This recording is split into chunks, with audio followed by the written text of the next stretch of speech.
नमस्ते, good morning. हम पढ़ रहे हैं यहाँ पर नेट, जेआरएफ या जितनी भी उच्च स्तरीय परीक्षाएं हैं, उनके पाठ्यक्रम में आने वाले वेदांत साहित्य नामक टॉपिक की।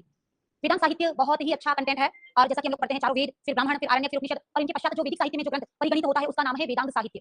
वेदांत क्या है, वेदांत क्यों लिखे गए, वेदांगों के विभाजन क्या है, वेदांगों का अपना महत्व क्या है, इन सभी विषयों पर आज विस्तारपूर्वक बात करेंगे। जो भी कंटेंट आपने पढ़ा है उसका भी रिवीजन करते रहें। और मैं एक बात जरूर बोलूंगी कि कोई भी स्टूडेंट है वो जनरली कोई ना कोई एक आधी हेल्पिंग बुक या एक आधी पासबुक जरूर लेकर आता है मार्केट से, उनकी हैबिट होती है। कल का ही एक एग्जांपल है, हमारे पास एक स्टूडेंट, नाम तो नहीं बताऊंगी, उन्होंने मुझे भेजा कि मैडम आपने ये लिखवाया जबकि इस बुक में ये है ना। तो हमने उनको बलदेव उपाध्याय, कपिल देव द्विवेदी इत्यादि प्रामाणिक पुस्तकों की पिक भेजे कि देखो वो पासबुक पढ़ रहे हो आप, उसमें गलत लिखा है, ये प्रामाणिक पुस्तक है इसमें ऐसा लिखा है। इसलिए मैं आपसे बोलूंगी कि मार्केट में कोई पासबुक आप लेकर आते हैं तो उसको बिल्कुल भी आप रख लें, आपकी संतुष्टि के लिए आप रख लें, आपके पास है तो आप रख लें, लेकिन किसी भी कंटेंट को वहां से जज नहीं करना है। वहां से क्या होता है कि कंटेंट के दो अलग राइटर मिल रहे हैं कि ब्राह्मणों नाम कर्मण कर्म नाम क्या क्या ग्रंथ भट्ट भास्कर ने कहा, लेकिन यहाँ पर पासबुक में कोई और ही वक्ता बता रहे हैं तो कंफ्यूजन हो जाता है। और जब कंफ्यूजन होता है तो पढ़ाई में बिल्कुल मन नहीं लगता है ना, कि ये सही है कि वो सही है। तो मैं आपसे रिक्वेस्ट बोल रही हूँ, ये जो क्लासेस हैं ये इतनी बढ़िया तरीके से प्रामाणिक 10 पुस्तकें मेरे सामने हैं, 10 प्रामाणिक पुस्तकें मेरे सामने हैं और मैं 10 को पढ़ने के बाद सोचकर अपनी भाषा में लिख रही हूँ, फिर वो टाइप हो रहा है, फिर वो पीडीएफ बन रहा है, फिर वो आपके पास आ रहा है। इसलिए किसी भी कंटेंट को किसी बुक से जज मत करना, क्योंकि मेरे पास वो बुक है जो आपने देखी भी नहीं होगी। ठीक है, इसलिए निश्चिंत रहें, आपके पास कोई पासबुक है उसमें अलग राइटर है, मैं अलग लिखवा रही हूँ, तो बिल्कुल भी टेंशन लेने की आवश्यकता नहीं, क्योंकि मेरे पास 10 प्रामाणिक पुस्तकें हैं, 10 में कंटेंट टेली करके ही मैं नोट्स बना रही हूँ। ठीक है, इसलिए किसी प्रकार का कोई डाउट नहीं होना चाहिए। बहुत अच्छा कंटेंट है, बहुत वेरीफाइड है, बहुत प्रूफ्ड है, हर चीज को कई बार चेक किया हुआ है। पूरा नेट का पाठ्यक्रम नया करवाने का रीजन यही था कि कहीं भी कोई शंका रह गई हो ना, कहीं भी कोई शंका रह गई हो तो इस क्लास में रहेगी। बहुत प्रयास किया जा रहा है इस क्लास के लिए। ठीक है, चलिए सभी प्रिय छात्रों को बहुत सारा शुभाशीष, बहुत सारा आशीर्वाद, बहुत मस्त रहो, आपको कहीं भटकना नहीं है। ये जो कंटेंट हम भेज रहे हैं या जो कंटेंट आपके पास है, जो कंटेंट आपको पढ़ाया जा रहा है, उस कंटेंट से बाहर कुछ भी नहीं पढ़ना है। हर कंटेंट को इतना विस्तारपूर्वक पढ़ाया जा रहा है कि कोई पासबुक, कोई हेल्पिंग बुक, कोई गाइड यहाँ काम नहीं आएगी अब, है ना। This is more than enough, बहुत ज्यादा है ये। ठीक है, चलिए आ जाइए, वेदांत साहित्य पढ़ रहे हैं, क्या है वेदांत, बहुत अच्छा कंटेंट है, बहुत विस्तारपूर्वक पढ़ेंगे, सुकून से पढ़ेंगे ना। दो काम बहुत आराम से करना चाहिए, पढ़ना और खाना। जबकि हम क्या करते हैं, बाकी सारे काम आराम से करते हैं, ये दोनों काम फटाफट जल्दी जल्दी खा लो, जल्दी जल्दी पढ़ लो, ये दो काम बिल्कुल आराम से, है ना, शनि शनि पंच एकानी शनि शनि सुना होगा ना, बिल्कुल आराम से करना है। शुरू करते हैं, चलिए। वेदांत क्या है? वेदांत का अर्थ है वेदस्य अंगानि, अर्थात वेदों के अंग। वेदांत का तात्पर्य है वेदों के अंग, आ रहा है ना समझ में? वेदांत का तात्पर्य है वेदों के अंग।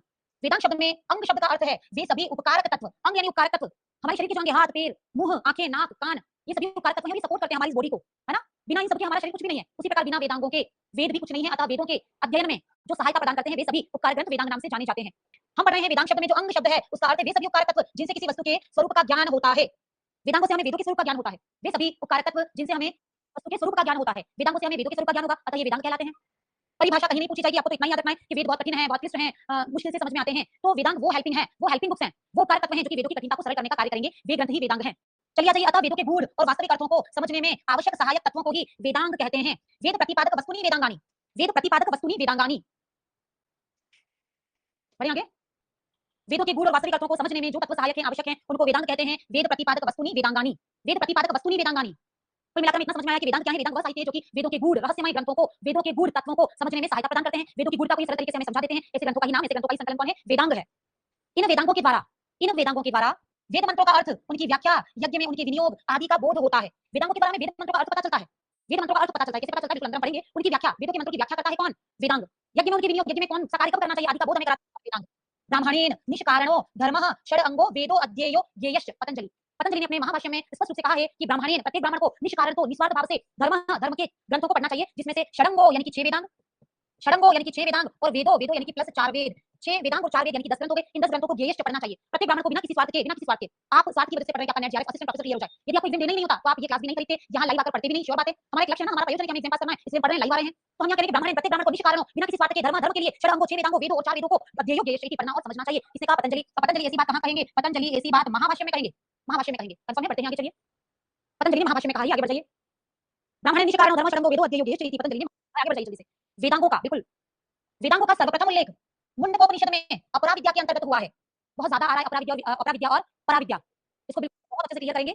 मुंडकोपनिषद में, अभी मुंडकोपनिषद पढ़ा था हमने सामान्य परिचय के रूप में, तो मुंडकोपनिषद ने कहा था कि मुंडकोपनिषद में परा और अपरा दोनों विद्याओं का वर्णन है। तो यहाँ पर वही बात है कि वेदांग क्या है, इसका सबसे पहले वर्णन अथर्ववेद के मुंडकोपनिषद में, अथर्ववेद के 3 उपनिषद थे, पश्चिम मांडव्य के, तो अथर्ववेद के मुंडकोपनिषद में, जिसमें मुंडधारी, मुंडधारी याद है ना, जिसमें मुंडधारी सन्यासियों के लिए उपदेश दिया गया है, और मुंड यानी कितने थे? 3 अध्याय थे इसमें, और इसमें ब्रह्मा ने अपने बड़े पुत्र अथर्वा को उपदेश दिया था। सारे कॉन्सेप्ट क्लियर है, कुछ भी नहीं भूलने दूंगी। ठीक है, वॉइस इशू नहीं है, सबका वॉइस प्रॉपर है, प्लीज अपना फोन चेक कर सकते हैं, कोई इशू है तो अपना फोन चेक करें, बाकी सबका वॉइस प्रॉपर है ना। चलिए आ जाइए। वेदांगों का सबसे पहले उल्लेख मुंडकोपनिषद में किया गया है। मुंडकोपनिषद में इसे कहा गया है अपराविद्या। अब देखो, ये कोटेशन मुंडकोपनिषद का है, अथर्ववेद के मुंडकोपनिषद से। अब देखो यहाँ अथर्ववेद लिखना है आपको। भाई यदि मैं पूछे वेदांगों का सबसे पहले उल्लेख कौन से वेद में किया गया, कौन से वेद में किया गया, तो आपका अथर्ववेद। कौन से वेदांग में की, कौन से उपनिषद में किया गया, तो अथर्ववेद के ही मुंडकोपनिषद में।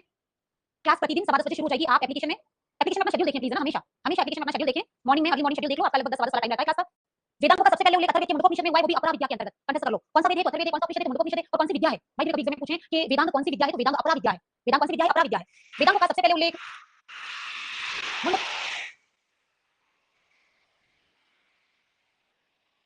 वेदांगों का सबसे पहले उल्लेख मुंडकोपनिषद में अपराविद्या के अंतर्गत हुआ है। तत्र अपरा, तत्व अपराध संधि हुई ऋग्वेदो यजुर्वेद सामवेदो अथर्ववेद। अपरा विद्या में चारों वेद भी हैं, ध्यान रखना।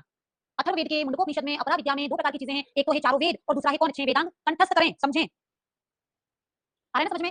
अथर्ववेद के मुंडकोपनिषद में सबसे पहले अपरा विद्या का वर्णन है। अपरा विद्या में 10 चीजें हैं, 10 में से 4 वेद हैं और 6 वेदांग हैं। हम कह रहे हैं तत्र अपराधि वेदो यजुर्वेद सामवेदो अथर्ववेद। शिक्षा कल्पो व्याकरणम निरुक्तम छंदो ज्योतिषम। शिक्षा कल्पो व्याकरणम निरुक्तम छंदो ज्योतिषम। मुंडकोपनिषद में उल्लिखित विद्याओं, मुंडकोपनिषद में दो प्रकार की विद्याओं को पता है, परा विद्या और अपरा विद्या। मुंडकोपनिषद में उल्लिखित विद्याओं कौन सी? परा विद्या और अपरा विद्या के अंतर्गत, अपरा विद्या के अंतर्गत यानी परा और अपरा में से अपरा विद्या के अंतर्गत 4 वेद और 6 वेदांग आते हैं और क्लियर कर दिया। हम कह रहे हैं अक्षर ब्रह्म यानी ब्रह्म विद्या का ज्ञान कराने वाली अपरा विद्या कहलाती है। जो ब्रह्म का ज्ञान कराती है वो अपरा विद्या है। अपरा विद्या कौन है? ब्रह्म का ज्ञान कराने वाली विद्या। आंसर मिल गया। अपरा विद्या क्या है? ब्रह्म का, ब्रह्म विद्या, ब्रह्म विद्या बराबर अपरा विद्या, ब्रह्म का ज्ञान कराने वाली विद्या ही कौन है? अपरा विद्या है। कंठस्थ कर लीजिए। वेदांगों का सबसे पहले वर्णन अथर्ववेद के मुंडकोपनिषद में अपरा विद्या के अंतर्गत हुआ है। अपरा विद्या में 10 प्रकार की चीजें हैं, वहां 4 वेद हैं, 6 वेदांग हैं और अपरा विद्या तो कौन है? ब्रह्म विद्या ही आपकी अपरा विद्या है। ब्रह्म विद्या ही आपकी अपरा विद्या है। ठीक है, बढ़िया, आगे चलिए। वेदांगों की संख्या, हम वेदांगों की संख्या की बात कर रहे हैं। वेदांगों की संख्या शिक्षा व्याकरणम छंदो निरुक्तम ज्योतिषम तथा शिक्षा व्याकरणम छंदो निरुक्तम ज्योतिषम तथा कल्पश्चेति षडंगानि वेदस्य आहुर मनीषिणः। शिक्षा व्याकरणम छंदो निरुक्तम ज्योतिषम तथा कल्पश्चेति षडंगानि वेदस्य आहुर मनीषिणः। ठीक है, अपरा है ना, यहाँ टाइपिंग मिस्टेक है। अक्षर ब्रह्म का ज्ञान कराने वाली विद्या ही अपरा विद्या है। अक्षर ब्रह्म का ज्ञान कराने वाली विद्या ही कौन है? अपरा विद्या है। कंफर्म है?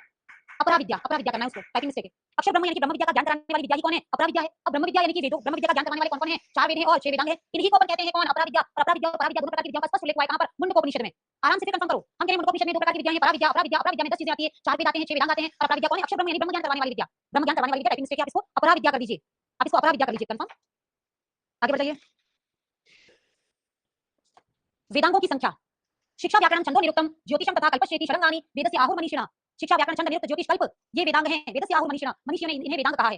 देखो, शिक्षा व्याकरण छंद निरुक्त ज्योतिष और कल्प, छह वेदांगों के नाम तो सभी को याद होंगे। शिक्षा कल्प व्याकरण निरुक्त छंद और ज्योतिष, ये सारे के सारे कौन है? ये सारे के सारे 6 वेदांग हैं। वेदांगों की संख्या 6 है, सभी को पता ही है। आगे बढ़ जाइए जल्दी जल्दी से। अब हम बात करें पाणिनीय शिक्षा। पाणिनीय शिक्षा, पाणिनीय शिक्षा के रचयिता कुछ व्यक्ति पाणिनि को मानते हैं और कुछ व्यक्ति उनके बड़े भाई पिंगल आचार्य को मानते हैं। अच्छे से समझिएगा फिर से। हमने काफी जगह पढ़ा है पाणिनीय शिक्षा के रचयिता महर्षि पाणिनि है, काफी जगह एनसीईआरटी में भी, और काफी जगह हमने ये भी पढ़ा है कि कुछ व्यक्ति कहते हैं कि पाणिनीय शिक्षा के रचयिता पाणिनि के बड़े भाई पिंगल आचार्य हैं और वो पिंगल आचार्य वही है जो कि छंद सूत्र के रचयिता हैं। बहुत प्रामाणिक पुस्तकें पढ़ती हूं, प्रामाणिक पुस्तक जो है उन्हीं से बता रही हूं। क्रम से याद करना कुछ नहीं है ना, वेदांगों का क्रम प्रॉपर नहीं है, जिनको याद किया जाए क्रम से याद नहीं करना है, आपको बच्चों याद नहीं चाहिए। अब देखो पाणिनीय शिक्षा हम तो यही मान के पढ़ रहे हैं कि पाणिनीय शिक्षा के रचयिता कौन है? महर्षि पाणिनि है। तो पाणिनीय शिक्षा में वेद रूपी पुरुष को, ये हमसे कह रहे हैं कि वेद नाम का एक पुरुष है, यानी कि ये रहा एक पुरुष जिसका की नाम है कौन?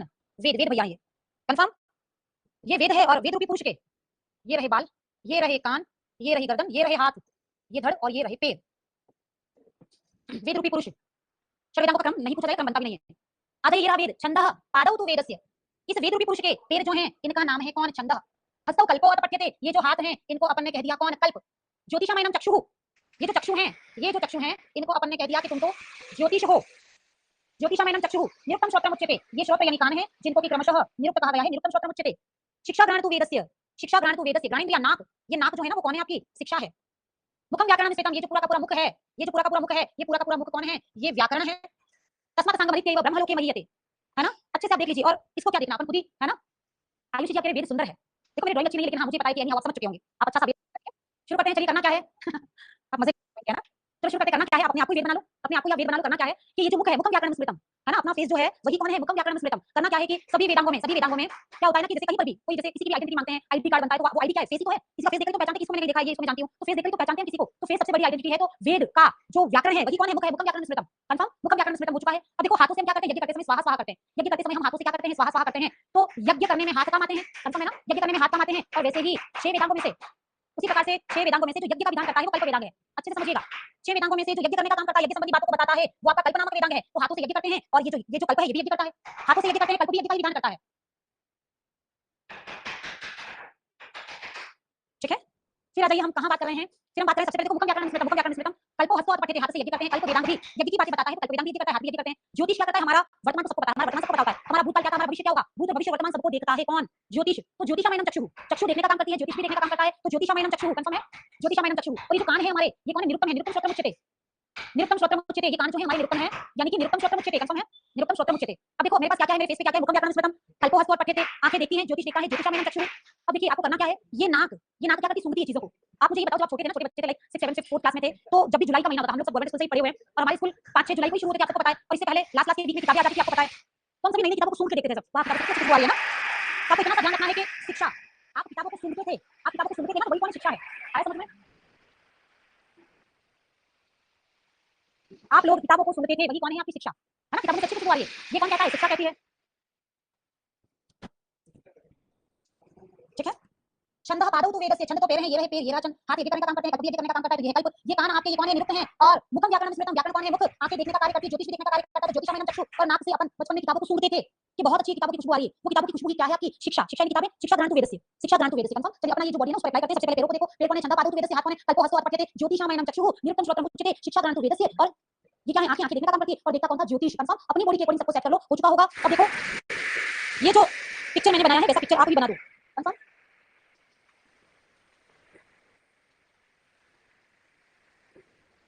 ऐसा पिक्चर आप भी बना दीजिए जल्दी जल्दी से।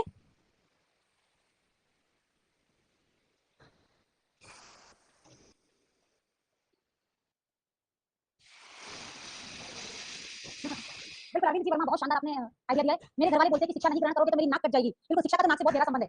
शिक्षा नहीं करेंगे तो शिक्षा नहीं करेंगे, शिक्षा नहीं करेंगे, पढ़ेंगे नहीं, कुछ बनेंगे नहीं तो नाक कट जाएगी। तो शिक्षा का तो नाक से बहुत गहरा संबंध है, पता ही आपको, है ना? बहुत अच्छे तरीके, बहुत शानदार। चलो बढ़ो आगे, जल्दी से बना दिया होगा आप लोगों ने। हम कह रहे पाणिनि शिक्षा में वेद रूपी पुरुष के 6 अंगों के रूप में षड वेदांगों की कल्पना की है। और पाणिनि शिक्षा में कुल 60 श्लोक के, ध्यान देना। पाणिनि शिक्षा में कुल श्लोक कितने हैं? पाणिनि शिक्षा में कुल 60 श्लोक है। और श्लोक नंबर 41 42 में ये वाली बात कही है। 41 42 में ये वाली बात कही है, ठीक है ना?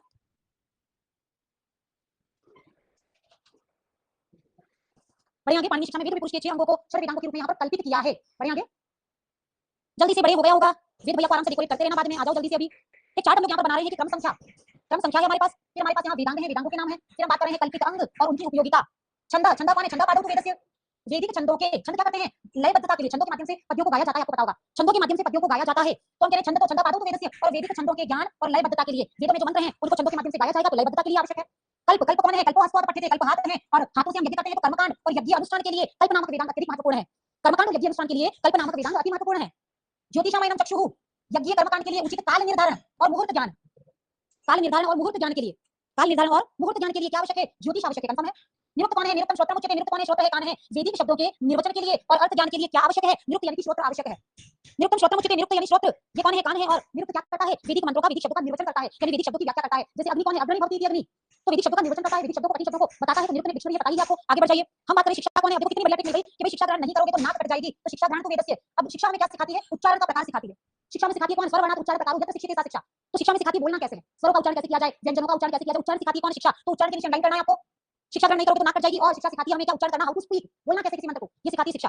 व्याकरण कौन है? मुखम व्याकरणम स्मृतम, वैदिक शब्दों के स्वरूप ज्ञान के लिए, कोई शब्द कैसे बना, कोई शब्द कौन से लिंग में है, कौन से विभक्ति में है, कौन से वचन में है, इत्यादि शब्दों के बारे में, इस शब्द में कितने उपसर्ग लगे, कौन धातु है, कौन सा प्रत्यय है, ये समस्त पद किस प्रकार का है, इत्यादि शब्दों के बारे में जो ज्ञान प्राप्त करता है वही कौन है? व्याकरण है। शुरू से एक बार एक शब्द पे हिंट कर देती हूं मैं।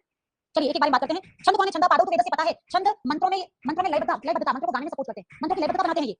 कल्प यानी कि हाथ, हाथ से यज्ञ करते हैं, यज्ञ और कर्मकांड, वेदों में जितना भी यज्ञ है, जितने भी कर्मकांड है उनको सरल रूप में प्रस्तुत करते हैं कौन? कल्प नामक वेदांग। ज्योतिष क्या करेगा? ज्योतिष शुभ मुहूर्त निकालता है। कोई भी यज्ञ हम करेंगे, कोई भी कर्मकांड हम करेंगे, उनमें उचित समय क्या है, कौन से समय पर अग्नि प्रज्वलित होनी चाहिए, कौन से समय पर यज्ञ प्रारंभ होकर समाप्त हो जाना चाहिए, कौन सा काल में, कौन सी अमावस्या, कौन सी पूर्णिमा के दिन या कौन सी प्रतिपदा के दिन हमें यज्ञ करना है, तो उचित काल बताएगा कौन? ज्योतिष। और निरुक्त क्या करेगा? यज्ञ करते समय, देखो यज्ञ करेंगे, उचित काल बताएगा यज्ञ करते समय। ऐसा कोई कठिन शब्द आ जाए जिसका कि हमें अर्थ पता नहीं है, तो वेदों में आने वाले कठिन और गुरु शब्दों को सरल करके बताने का कार्य करेगा कौन? निर्वचन, निरुक्तम। निरुक्तम क्या है? निर्वचन है। जैसे अंग्रेजी की कोई पुस्तक पढ़ रहे हैं, कोई स्पेलिंग समझ में नहीं है तो हमने डिक्शनरी खोली, डिक्शनरी से हम उसको देखेंगे और फिर हमें अर्थ ज्ञान हो जाएगा। वैसे ही हम यज्ञ करते समय कोई शब्द कठिन आ रहा है तो हम लोग निरुक्तम खोलेंगे और निरुक्तम में कठिन शब्दों की व्युत्पत्ति देखी, वहां से पढ़ लेंगे हम और अर्थ ज्ञान कर लेंगे। शिक्षा ग्रहण तो वेदस्य, शिक्षा ग्रहण है, नासिका है। वैदिक मंत्रों के उच्चारण के लिए, है ना? उच्चारण, उच्चारण प्रकार कौन सिखाता है, किस मंत्र को कैसे बोलना है, ये हमें बताता है कौन? शिक्षा। व्याकरण कौन है? मुख है। और यहाँ पर शब्दों का स्वरूप, कौन सा शब्द कौन से लिंग में, कौन सा वचन में, कौन सी विभक्ति में, कितने उपसर्ग लगे, कौन सी धातु है, कौन सा प्रत्यय है, इतना सब कुछ बताएगा कौन? व्याकरण बताएगा। फिर बताइए ये 6 वेदांग वेद के 3 उद्देश्यों को पूर्ण करते हैं। 6 वेदांग मिलकर वेद के 3 उद्देश्यों को पूरा करते हैं। किसी भी प्रकार की कोई टेक्निकल इश्यूज है ना बच्चों, प्लीज आप ऑफिस नंबर पर मैसेज करें, ऑफिस नंबर ये दिया गया है नीचे, प्लीज इस पर मैसेज करें, क्योंकि मैडम का काम सिर्फ पढ़ाना, सिखाना, रिवीजन करना, पढ़ाई से रिलेटेड डाउट्स क्लियर करना है ना? एप्लीकेशन से रिलेटेड कोई काम मैं सॉल्व नहीं कर पाऊंगी, वहां मैसेज करो, वहां सॉल्व हो जाएगा आपका काम। हम कह रहे हैं 6 वेदांग वेदों के 3 उद्देश्य पूर्ण करते हैं। वेदार्थ का अवबोध, वेदों के अर्थों को समझने में व्याकरण और निरुक्त काम करेंगे। शुद्ध उच्चारण, शिक्षा और छंद काम करेंगे। यज्ञों का, वेदों का यज्ञ उपयोग करने में कल्प और ज्योतिष काम करेंगे। वेदों में यज्ञ कब करना है ना, इत्यादि का काल तो बताएगा कौन? ज्योतिष। लेकिन कैसे करना है ये बताएगा कौन? कल्प। शिक्षा क्या बताती है? उच्चारण बताती है। छंद क्या करता है? लयबद्धता करता है। वेदों का अर्थ समझने में, व्याकरण हमें शब्द समझने में मदद करेगा और निरुक्त संपूर्ण पद समझने में मदद करेगा। तो वेदों के 3 अर्थों को मिलकर ये 6 वेदांग पूर्ण कर लेते हैं। आगे बढ़ जाइए। सबसे पहला वेदांग आज हम पढ़ेंगे शिक्षा। सबसे पहला वेदांग पढ़ेंगे आज हम जिसका नाम है कौन? शिक्षा। शिक्षा धातु से अच और टाप प्रत्यय करने पर स्त्रीलिंग में शिक्षा शब्द बनता है। कंफर्म है? शिक्षा धातु से अच प्रत्यय और टाप प्रत्यय करने पर स्त्रीलिंग अर्थ में क्या शब्द बनता है? शिक्षा। शिक्षा का अर्थ वर्ण उच्चारण की शिक्षा देना। उच्चारण के नीचे अंडरलाइन करो। शिक्षा हमें सिखाता है कि कोई स्वर, कोई व्यंजन कैसे पढ़ना है ना? शिक्षा का अर्थ कोई स्वर या कोई व्यंजन हमें कैसे पढ़ना है। ऋग्वेद भाष्य की भूमिका में सायणाचार्य ने लिखा है, स्वर वर्णात् उच्चारण प्रकारो यत्र शिक्ष्यते उपदिश्यते सा शिक्षा। स्वर वर्णात् उच्चारण प्रकारो यत्र शिक्ष्यते उपदिश्यते सा शिक्षा। ऐसा कौन कहता है? ऋग्वेद भाष्य भूमिका में सायणाचार्य कहते हैं कि स्वर वर्णात् उच्चारण प्रकारो यत्र शिक्ष्यते उपदिश्यते सा शिक्षा। स्वर और वर्ण का उच्चारण प्रकार जहां सिखाया जाता है, जहां उपदेश दिया जाता है, वही कौन है? वही शिक्षा है। अर्थात स्वर वर्ण आदि के उच्चारण की जिसमें शिक्षा प्रदान की जाती है उसे शिक्षा कहते हैं, शिक्षा नामक वेदांग कहते हैं। सायन ने बोला है, हर कंटेंट क्लियर करके यहाँ पर बताया जा रहा है। सायन आचार्य ने तो कहा है कि स्वर को कैसे बोला जाए, व्यंजन को कैसे बोला जाए इत्यादि को बताने वाला वेदांग ही कौन है? शिक्षा नामक वेदांग है। 1 मिनट होने के बाद बहुत अच्छा टेस्ट लिया जाएगा, बहुत अच्छा टेस्ट लिया जाएगा आपका, निश्चित है सभी।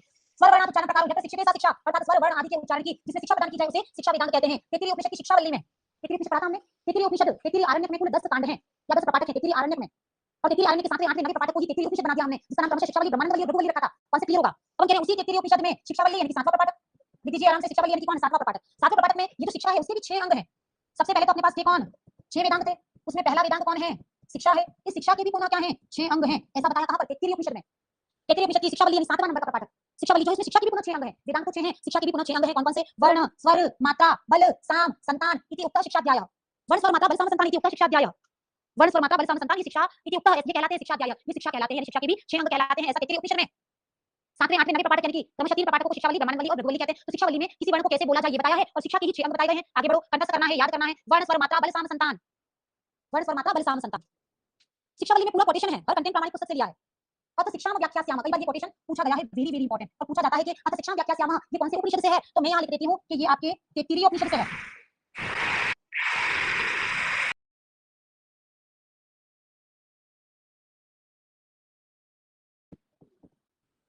ये आपके तैत्तिरीय उपनिषद से है, कंफर्म है? तैत्तिरीय उपनिषद की शिक्षावल्ली में शिक्षा के 6 अंग हैं, और 6 अंगों को तैत्तिरीय उपनिषद में इस प्रकार बताया है। अतः शिक्षाम व्याख्यास्यामः, अब मैं शिक्षा की व्याख्या करूंगा। शिक्षा 6 प्रकार की है, वर्ण, स्वर, मात्रा, बल, साम, संतान इति उक्ता शिक्षाध्याय, ये शिक्षा के 6 अंग हैं। तत्र वर्ण आकार आदि, आकार आदि वर्ण है। कंठस्थ करें, तत्र वर्ण आकार आदि कौन है? वर्ण है। स्वर, उदात्त आदि आपको पता है, उदात्त अनुदात्त स्वरित ये कौन है? स्वर है। तत्र वर्ण आकार आदि तो कौन है? वर्ण है।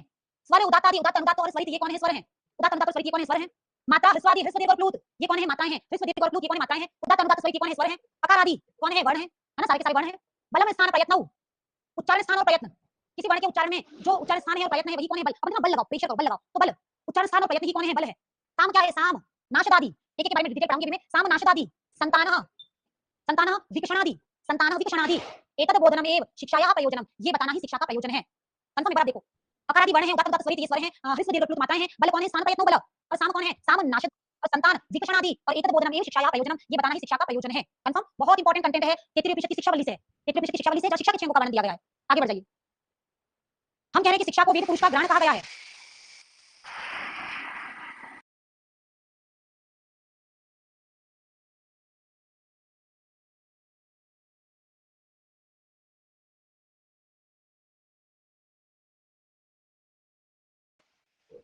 आपको तो पता ही है कि शिक्षा को वेद पुरुष का ग्रहण कहा गया है। शिक्षा को वेद पुरुष का ग्रहण कहा गया है, शिक्षा ग्रहण तो वेदस्य।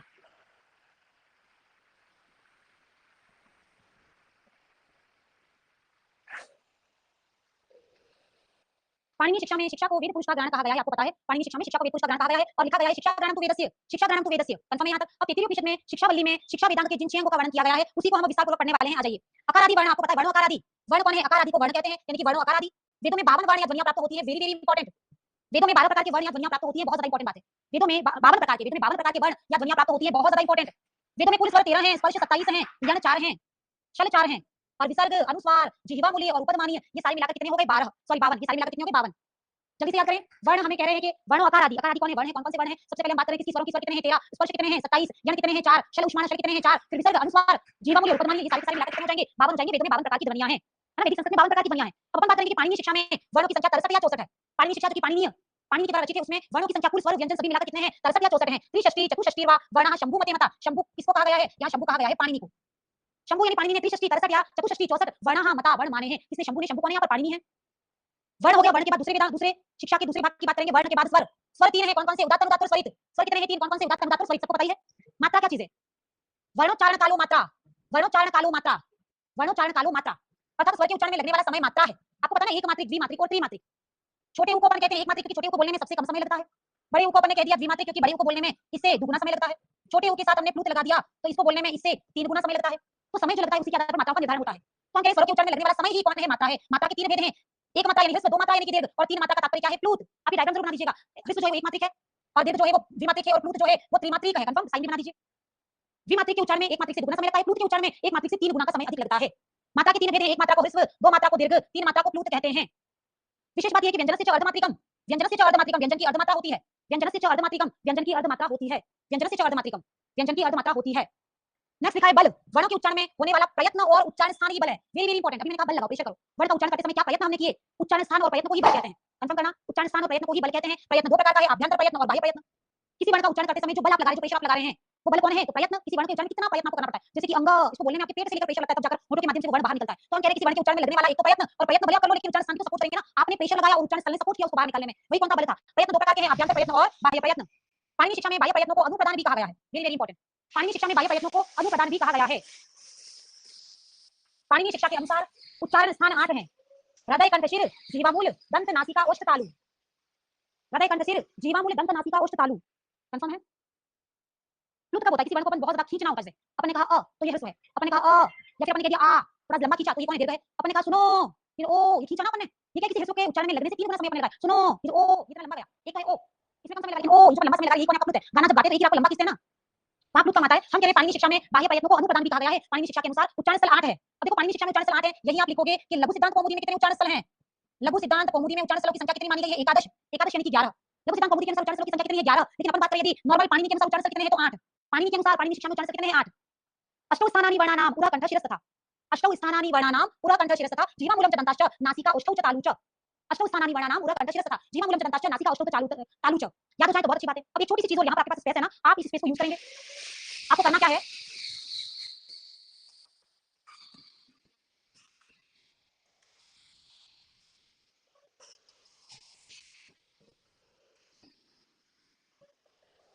आठ उच्चारण स्थलों को पाणिनि ने मूलतः दो भागों में बांटा है, बाह्य और आभ्यंतर। बाह्य और आभ्यंतर। बाह्य में आपका है उपशी, बाह्य में आप लिखेंगे उपशी, और यहाँ आप लिखेंगे जितना होता।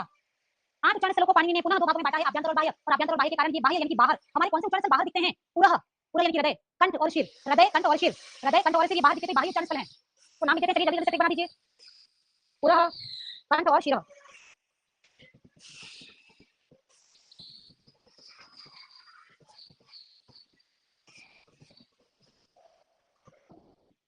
पुकशी जितना होता, पुकशी जितना होता। पाणिनि के अनुसार जो 8 उच्चारण स्थल हैं उन्हें पुनः दो भागों में बांटा गया है, बाह्य और आभ्यंतर। बाह्य जो उच्चारण स्थल बाहर से दिखाई देते हैं, जैसे कि कौन? पुरः यानी हृदय, उ का यानी कंठ, शी यानी शिर, पुकशी। और जितना होता जो है वो आभ्यंतर है। चार्ट बना लीजिए फटाफट से। इससे पुकशी जितना होता लर्न करने से आपको 8 के 8 उच्चारण स्थल भी कंठस्थ हो जाएंगे। फटाफट से लिख लीजिए, लिख लीजिए, मैं वेट कर लेती हूं 1 मिनट का। पुकशी जितना होता,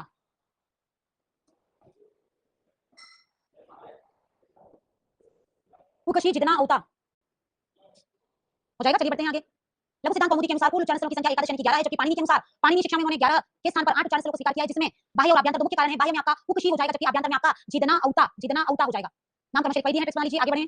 पुकशी जितना औता, ठीक है, बढ़ें आगे। चलिए हो चुका है, आगे बढ़िए, चलिए आ जाइए। वर्ण, स्वर, मात्रा, बल, बल तक हो चुका है। बल के बाद आ जाइए साम क्या है? साम क्या है? वर्णों के सुस्पष्ट और सुस्वर उच्चारण को साम कहते हैं। देखो साम शब्द हम वहां पर भी पढ़ते हैं, जैसे कि राजनीति के 4 उपाय है ना, राजनीति के 4 उपाय में भी साम, दाम, दंड, भेद। साम, दाम, दंड, भेद। साम यानी कि मीठे वचन बोलना ही साम है। साम शब्द का तात्पर्य है स्पष्ट एवं मीठा वचन। स्पष्ट प्लस मीठा वचन ही कौन है? साम है, कंठस्थ करना। स्पष्ट और मीठा वचन ही साम है। तो वर्णों के सुस्पष्ट और सुस्वर में उच्चारण को ही साम कहते हैं। स्पष्ट और मीठा वचन ही साम है। नेक्स्ट आइए हम लोग बात करें किसकी? संतान की। संतान कौन है? संतान आपके संधि है। पाणिनि शिक्षा में संधि को किस नाम से जाना जाता है? पाणिनि शिक्षा में संधि को कहते हैं संतान। अब देखो संतान के ऊपर भी बिंदी है, जैसा ही आपके संधि के ऊपर भी बिंदी है, और परा सन्निकर्ष संहिता, संहिता के ऊपर भी कौन है? बिंदी है। तो संतान ही संधि है, संहिता ही संधि है। तो ये संधि के पर्यायवाची है कौन? संतान और संहिता। परा सन्निकर्ष संहिता, संहिता यानी संधि, संतान यानी संधि। बढ़िया आगे चलिए आ जाइए। संतान कौन है? पद पाठ में प्रयुक्त शब्दों में संधि के नियमों को जानना और उनका यथास्थान प्रयोग करना। संतान का संबंध संधि से है। संतान का संबंध किससे? संधि से है। बढ़ते हैं आगे, चलिए। संतान अर्थात संधि। नेक्स्ट आइए, कंटेंट है शिक्षा ग्रंथों का महत्व। शिक्षा ग्रंथों का महत्व। वेदों में विद्यमान मंत्रों का यदि सही उच्चारण नहीं किया जाए तो विविध स्थानों पर इन शब्दों का अर्थ का अनर्थ हो जाएगा। वेदों के मंत्र को जब पढ़ रहे हैं, मंत्र को पढ़ते समय आपने कोई गलती कर दी तो अर्थ का अनर्थ हो जाएगा, है ना। हम कह रहे हैं मंत्रो ही नः स्वरतो वर्णतो मिथ्या प्रयुक्तो न तम अर्थमाह स भागवज्रम यजमानम हिनस्ति यकेंद्र शत्रु स्वरतो अपराधात्। स्वर का शुद्ध उच्चारण करने के कारण इंद्र का शत्रु जो है वह स्वयं ही क्या है? भागवज्रम यजमान हिनस्ति। यजमान ने मंत्रों का सही उच्चारण नहीं किया, अतः यजमान स्वयं ही भागवज्रम वाणी रूपी वज्र से क्या हुआ? हिनस्ति यानी कि मारा गया। यजमान को भी मंत्र बोलना था कि उसको मारो, उसको की जगह मुझको हो गया तो मुझको मारो, तो यजमान स्वयं मर गया। इसलिए मंत्रों का उच्चारण अच्छी तरीके से करना है, नहीं तो अर्थ का अनर्थ हो जाता है। आगे बढ़े। वेदों में प्रमुख शिक्षा ग्रंथ। उपलब्ध शिक्षा ग्रंथों की संख्या 33 है। शिक्षा ग्रंथ कौन होते हैं? ऋग्वेद के मंत्रों को कैसे पढ़ना है, ऋग्वेद के मंत्रों का उच्चारण कैसे करना है, ये बताएगा कौन? ऋग्वेद का शिक्षा ग्रंथ। तो टोटल शिक्षा ग्रंथ हमारे पास कितने? 35 है। शिक्षा संग्रह नाम से 32 शिक्षा ग्रंथों का संकलन प्रकाशित हुआ है। शिक्षा ग्रंथों को शिक्षा संग्रह के नाम से भी जाना जाता है। शिक्षा ग्रंथों को शिक्षा संग्रह के नाम से भी जाना जाता है। आगे बढ़े। प्रमुख शिक्षा ग्रंथ, मुख्य शिक्षा ग्रंथ जो है निम्नलिखित है। ऋग्वेद की पाणिनीय शिक्षा बहुत इंपॉर्टेंट। ऋग्वेद की कौन सी शिक्षा है? पाणिनीय शिक्षा। आपको बताइए ऋग्वेद की पाणिनीय शिक्षा। अभी मैंने थोड़ी देर पहले बताया था कि ऋग्वेद की पाणिनीय शिक्षा में 60 श्लोक हैं और 60 में से श्लोक नंबर 41 42 पे वेद रूपी वेद के षड वेदांगों को षड वेद के अंगों के रूप में कल्पित किया गया था। ऋग्वेद की पाणिनीय शिक्षा नारदी शिक्षा सामवेद की होती है। कात्यायनी शिक्षा कृष्ण यजुर्वेद की, शुक्ल यजुर्वेद की, याज्ञवल्क्य शिक्षा, अथर्ववेद की, मांडुक्य शिक्षा, ये प्रमुख शिक्षाएं हैं, है ना। पर्टिकुलर एक ही शिक्षा पूछे तो ये शिक्षा याद करनी है। अब देखो पाणिनि शिक्षा के बारे में बात करेंगे। पाणिनि शिक्षा के रचयिता या तो पाणिनि है या फिर उनके अग्रज, उनके बड़े भाई कौन है, पिंगल आचार्य हैं। एनसीईआरटी में मैंने पिंगल आचार्य का नाम पढ़ा है। एनसीईआरटी क्लास 11 12 में मैंने पिंगल आचार्य के द्वारा पाणिनि शिक्षा रचित है ऐसा पढ़ा है। बाकी सभी प्रामाणिक पुस्तकों में मैंने पाणिनि पढ़ा है, तो दोनों के नाम आपको ध्यान रखने हैं। पाणिनि शिक्षा में कितने श्लोक हैं, 60 अच्छा खासा रिवीजन हो गया, आगे बढ़ो।